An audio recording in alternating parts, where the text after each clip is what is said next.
Now, our Classics cooling systems were generally very effective if they were kept clean and well maintained. But of course, if you've hopped up your engine or added air conditioning or something, that increases the heat load quite a bit. And you've got to help the cooling system out so you and your Classic remain cool when you're driving along. Let me show you a few tips.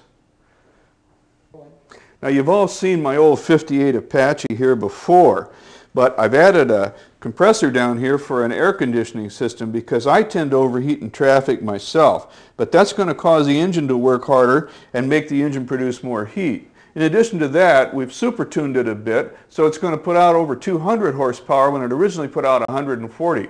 Now, more horsepower means more heat. To deal with that, what we've had to do is go to a 4-core radiator that we got from US Radiator. It has more tubes and a lot more fins, so it cools a lot more effectively. And then so that actually works as well as it's supposed to, we went to a multi-bladed mechanical fan. The reason you want to go with a mechanical fan is they're about 25% more efficient than an electric fan. This one's off a 57 Chevy that had air conditioning, so it's got more blades. But if you haven't got one of those, you can go down to the local auto supply and pick one up, a multi-bladed fan, and install it pretty easily. Now, if you don't have the clearance, you can run an electric fan in here. Or, if you have the mechanical fan, you can run an auxiliary electric pusher fan up here to push air through the condenser that has to mount here, because that's going to put a little load on the cooling system. Now, along with our radiator, we've gone to a 16-pound pressure cap.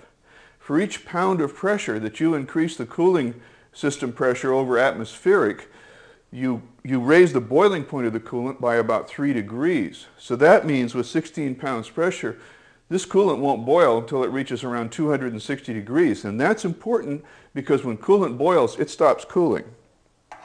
Now, you wouldn't want to put one of these on a stock radiator because chances are your stock radiator isn't set up for that kind of pressure.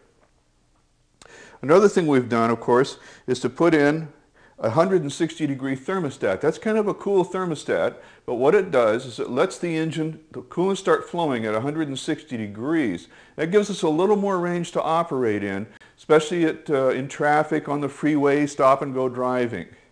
Finally, we wrapped our headers and our exhaust pipes to keep the heat inside them until it gets down and under the truck. That keeps the hot air from building up inside the engine bay, and it also lets cooler, denser air go into the carburetors to give us a cooler, denser mixture, which will increase horsepower. Down here, I put a piece of steel pipe in this long hose to keep it from collapsing if it ever gets an air bubble in it. That's an important thing to do, and it can make hose selection a lot easier too. You don't have to find a long, triple-jointed, molded hose. Those are a few of the tricks I've used to keep this old Apache running cool, and they'll work for you too.